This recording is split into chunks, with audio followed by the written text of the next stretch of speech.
नमस्कार दोस्तों, स्वागत है आपका हमारे YouTube चैनल जीके ट्रैकर पे।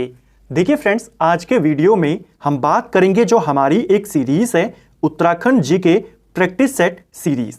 इस सीरीज में हम आपके उत्तराखंड जीके के 20 इंपॉर्टेंट एमसीक्यूज को यहां पर कवर करते हैं और इन एमसीक्यूज को पूरी डिटेल के साथ यहां पर कवर करते हैं, जिससे आपकी उत्तराखंड जीके की प्रैक्टिस भी हो जाती है और एक्स्ट्रा फैक्ट के माध्यम से आपका रिवीजन भी यहां पर हो जाता है। यह हमारी Uttarakhand MCQ practice set series की 103वीं क्लास है। अगर आपने इससे पहले की हमारी उत्तराखंड की क्लासेस को नहीं देखा है, आप उन सभी क्लासेस को प्लेलिस्ट में जाके देख सकते हैं। अगर आप उत्तराखंड जीके को बुक वाइज कवर करना चाहते हैं तो अजय रावत जी की बुक, बलूदी जी की बुक, परीक्षावाणी, बीएस नेगी, सबको हमने book wise to the point और शॉर्ट नोट्स के माध्यम से कवर किया है। और अगर आप पूरे उत्तराखंड जीके को मास्टर वीडियो से कवर करना चाहते हैं तो मास्टर वीडियो वाली प्लेलिस्ट से भी आपको उत्तराखंड की क्लासेस मिल जाएंगी। विंसर के आपको नोट्स मिल जाएंगे, करंट अफेयर्स मिल जाएंगे। जो आपकी इस साल की विंसर है, यानी जो लेटेस्ट विंसर है उत्तराखंड की, उसके भी नोट्स आपको बहुत जल्दी यहां पर मिल जाएंगे। करंट अफेयर की क्लासेस बहुत जल्दी आपकी विंसर की आ जाएगी, जिसमें आपके 2023 का पूरा करंट अफेयर कवर हो जाएगा। इसके अलावा जो नेशनल और इंटरनेशनल करंट अफेयर है उसको लेकर हमारी एक क्लास कल आएगी, जिसमें हम एडुटेरिया के करंट अफेयर्स को कवर करेंगे पूरे साल की। तो आपकी अच्छे से तैयारी यहां पर हो जाएगी। तो चलिए दोस्तों, आज की क्लास को शुरू करते हैं।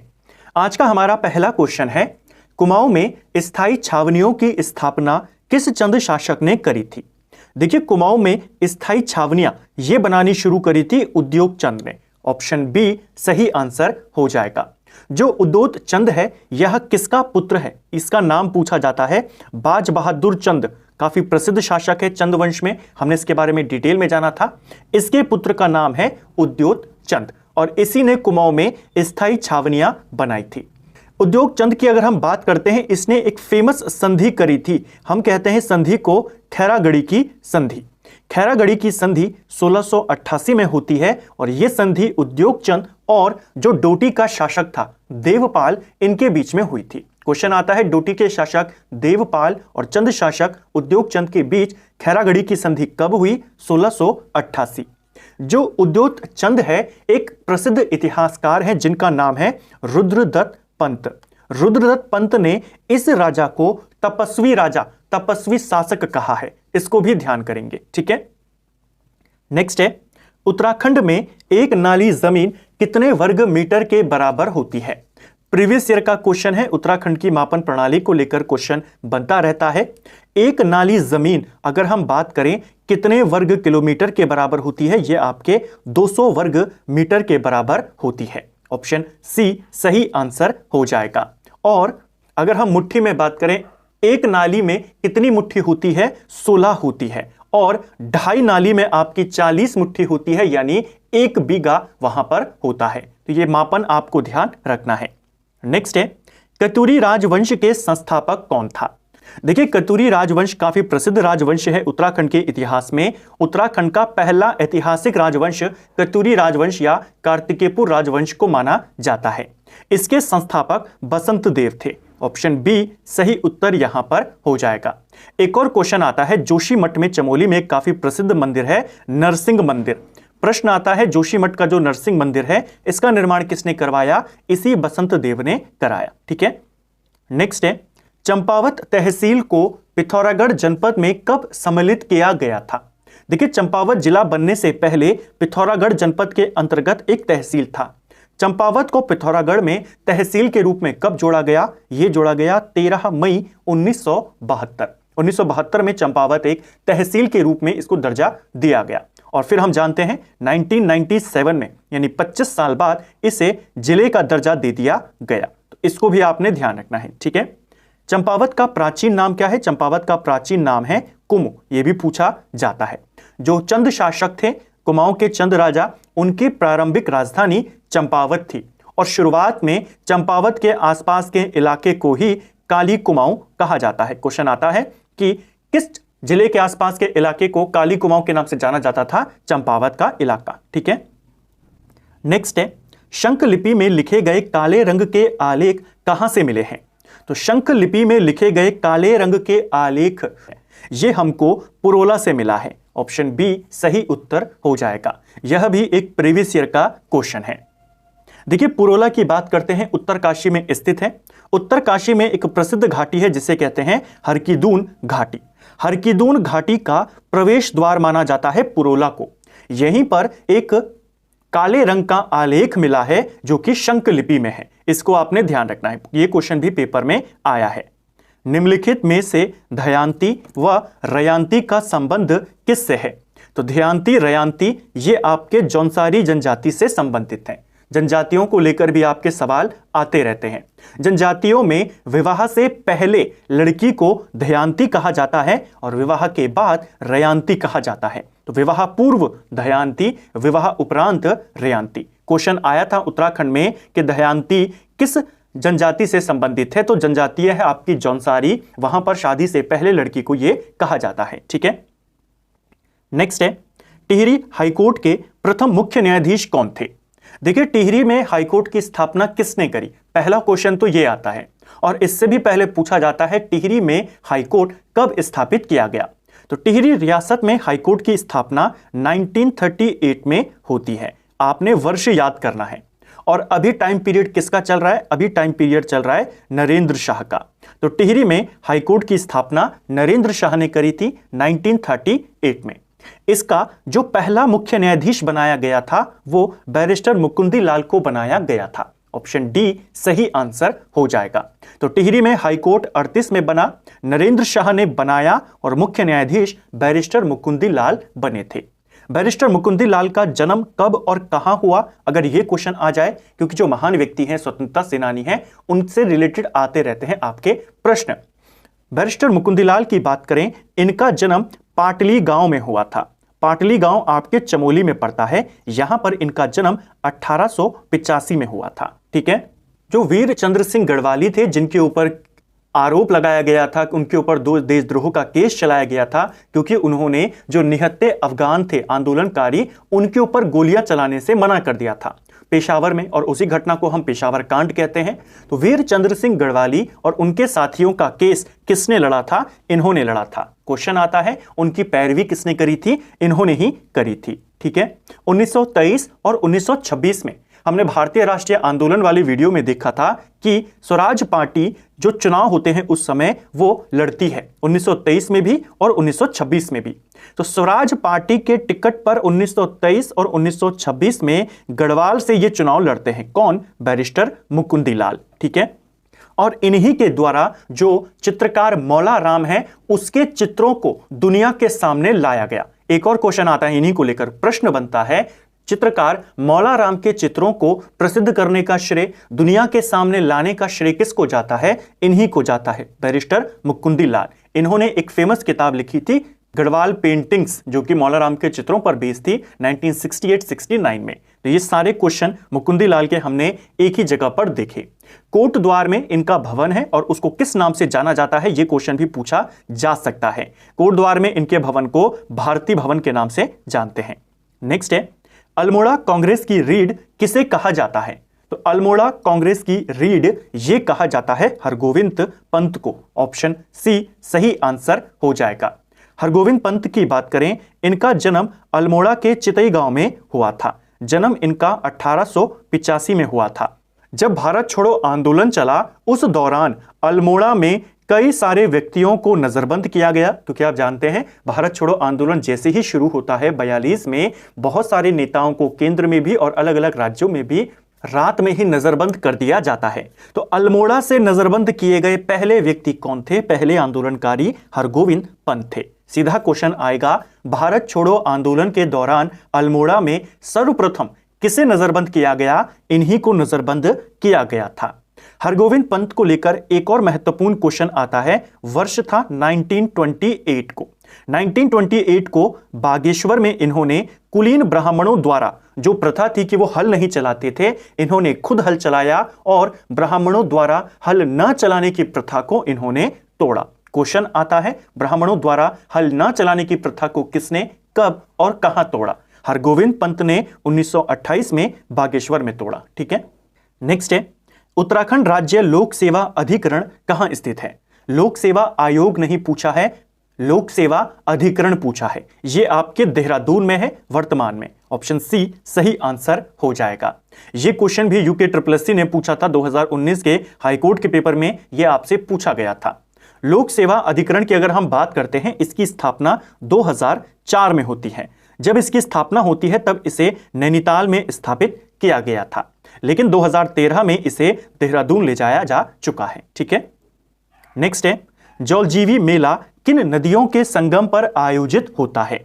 जौलजीबी मेले की बात करें, पिथौरागढ़ में यह मेला लगता है, काफी फेमस मेला है। 1914 से इस मेले की शुरुआत हुई है, क्योंकि ऐतिहासिक मेला है, 100 साल से ज्यादा पुराना है। तो कब से यह मेला लगता है? 1914 से। जौलजीबी मेला पिथौरागढ़ में लगता है, काली और गोरी गंगा नदियों के संगम पर। पिथौरागढ़ में जहां पर काली गंगा और गोरी गंगा का संगम होता है, वहीं पर इस मेले का आयोजन किया जाता है। कई बार मेला नहीं पूछता, सिर्फ पूछ लेता है काली और गौरी का संगम बताइए, या जौलजीबी नामक जगह पर किन नदियों का संगम होता है। ठीक है, तो मेले को भी याद कर लेंगे, नदियों को भी याद कर लेंगे, और मेला शुरू कब से हुआ? 1914। इस मेले को शुरू किसने किया था? उनका नाम भी पूछा जाता है, जो गजेंद्र बहादुर पाल थे, इनके द्वारा इसे शुरू किया गया था। ठीक है, नेक्स्ट है हमारा कामेट पर्वत की ऊंचाई कितनी है? देखिए, कामेट पर्वत जो उत्तराखंड की ऊंची ऊंची पर्वत चोटियां हैं, उनकी ऊंचाई आपसे कई बार पेपर में आई है, मिलान करने को आया है, लेकिन यहां पर कामेट पर्वत तो पूछा गया है। कामेट पर्वत उत्तराखंड की दूसरी सर्वोच्च चोटी है, लेकिन यहां पर आपको मीटर में नहीं दिया गया, फीट में दिया गया है, और यह क्वेश्चन भी पेपर में पूछा गया है। फीट को मीटर में कन्वर्ट करने के लिए आपको इन संख्या को 0.305 से मल्टीप्लाई करना पड़ेगा, जो आएगा वो आपका मीटर यहां पर होगा। कामेट पर्वत की अगर हम ऊंचाई की बात करते हैं, 7,756 मीटर यहां पर इसकी ऊंचाई होती है। तो अगर आपको 7,756 मीटर को फीट में कन्वर्ट करना है, इसको मल्टीप्लाई करना पड़ेगा 3.28 से। तो चाहे आप इन सभी को इससे गुणा करके देख लीजिए, इसके आसपास का जो नंबर आएगा वो आंसर हो जाएगा। या अगर आपको पहाड़ की ऊंचाई पता है, इसको मल्टीप्लाई कर दीजिए 3.28 से, आपका आंसर आ जाएगा 25,413 के करीब।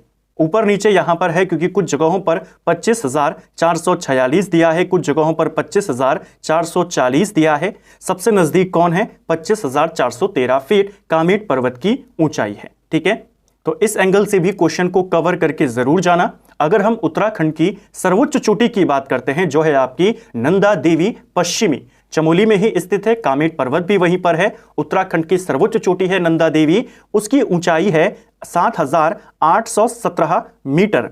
इसको फीट में कन्वर्ट करेंगे 25,646 फीट, इसको ध्यान रखना है। ठीक है, नेक्स्ट है उत्तराखंड में 5 प्रयाग कौन से हैं? तो उत्तराखंड के 5 प्रयागों को लेकर प्रश्न बनते रहते हैं।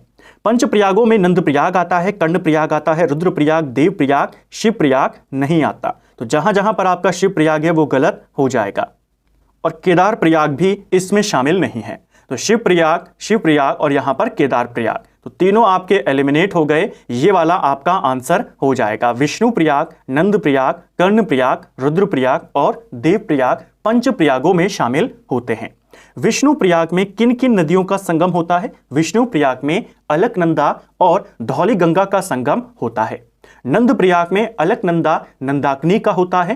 कर्ण प्रयाग में अलकनंदा पिंडर नदी का होता है। रुद्र प्रयाग में अलकनंदा और मंदाकिनी का होता है। देव प्रयाग में अलकनंदा और भागीरथी नदी का संगम यहां पर होता है। ठीक है, देव प्रयाग के बाद ही गंगा नदी के नाम से यह संयुक्त धारा आगे बहती है। नेक्स्ट है भुवनेश्वरी मेला कहां आयोजित होता है? भुवनेश्वरी मेला आपके पौड़ी गढ़वाल में लगता है। ऑप्शन डी सही आंसर हो जाएगा। अगर आपसे क्वेश्चन पूछा जाए भुवनेश्वरी पीठ कहां पर है, तो भुवनेश्वरी पीठ आपके टिहरी में है, और भुवनेश्वरी मेला पौड़ी में लगता है। देखिए, टिहरी के अंदर एक काफी प्रसिद्ध मंदिर है, चंद्रबदनी मंदिर। उस चंद्रबदनी मंदिर को स्कंद पुराण में भुवनेश्वरी पीठ कहा गया है। यानी चंद्रबदनी मंदिर के 2 नाम हैं, एक चंद्रबदनी मंदिर और एक आपका भुवनेश्वरी पीठ। किसमें कहा गया है? स्कंद पुराण में कहा गया है। इसको आपने ध्यान रखना है। और भुवनेश्वरी मेला जो लगता है वो पौड़ी में लगता है। ठीक है, एक और चीज है इसी के नाम से मिलती जुलती, भुवनेश्वरी महिला आश्रम, ये भी टिहरी में है। 1977 में स्वामी मनमंथन के द्वारा इसे स्थापित किया गया था। स्वामी मनमंथन कौन है? जिन्होंने चंद्रवदनी मंदिर में पशु बलि पर प्रतिबंध लगवाया था। नेक्स्ट है, निम्न में से कौन युग्म सुमेलित नहीं है? तो इनमें से कौन सही नहीं है देखते हैं। चिबरो जल विद्युत परियोजना क्या टोंस नदी पर बनी है? यह आपका सही है। 82 जल विद्युत परियोजना क्या पिंडर नदी के ऊपर बनी हुई है? यह गलत हो जाएगा। 82 जल विद्युत परियोजना आपके यमुना नदी के ऊपर बनी हुई है और देहरादून में है। बाकी मनेरी, भाली, भागीरथी पे, लखवाड़ आपकी यमुना पर। ठीक है, नेक्स्ट है, हेमवती नंदन बहुगुणा विश्वविद्यालय कब केंद्रीय विश्वविद्यालय बना था? उत्तराखंड में एक ही सेंट्रल यूनिवर्सिटी है जिसका नाम है हेमवती नंदन बहुगुणा गढ़वाल विश्वविद्यालय। इसे यह दर्जा दिया गया था 15 जनवरी 2009 में। ऑप्शन डी सही आंसर यहां पर हो जाएगा, तो इसको आपने ध्यान रखना है। अगर हम इस यूनिवर्सिटी के हिस्ट्री की बात करते हैं, आप जानते हैं 1973 एक बहुत इंपॉर्टेंट वर्ष है। इसी वर्ष गढ़वाल में गढ़वाल यूनिवर्सिटी की स्थापना हुई और कुमाऊं में कुमाऊं यूनिवर्सिटी की स्थापना होती है। कब? 1973 में।